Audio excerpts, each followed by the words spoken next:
Your mower blade needs to be sharp so that you're getting a clean slice of the leaf blade, which then minimizes stress to the plant. The plant uses less water, but more importantly, a dull blade increases your fuel consumption 20 to 30%. So if you don't have access to a workbench, a small table will work fine, and your basic C-clamp. Now when I'm sharpening, the blade won't move around on me. It'll make it a lot easier to keep the same edge. One thing you want to check for when you're inspecting these blades are large dings or major scratching, pitting on the front of the blade. Another thing to look for, when a blade is pretty much on its last legs, you'll have a crack starting to form right here. When that happens, that means you have a compromised blade. It's beyond the point of sharpening it. You should replace it so nothing bad happens. I like to use two hands when I'm using a file.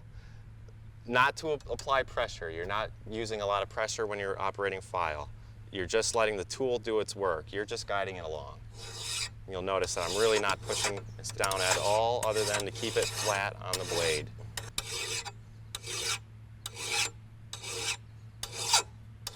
This is a single edge file, meaning it only has grooves in one direction. So you can only move in one direction, which is always away from you. One thing you want to stay away from is rolling your hands when you're running a file. You're going to round the edge of this blade, and that's not going to do you any good. It's probably going to make it worse.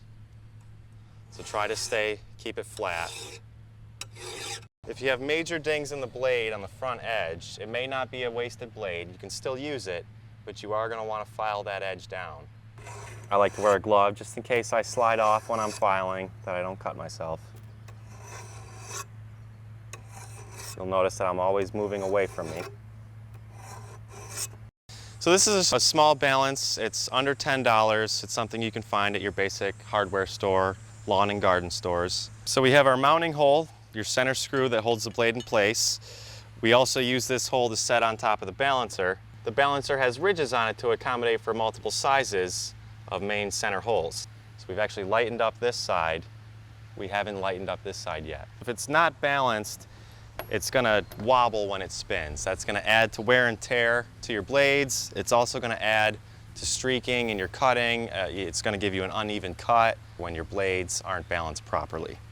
If the blade comes out of balance where you take more metal off of one end than the other, that can also affect fuel consumption and the quality of cut you're going to get as well. When you're putting them back in, you can essentially tighten it up by hand almost 90% of the way. Try not to over tighten it because you got to get it off at some point.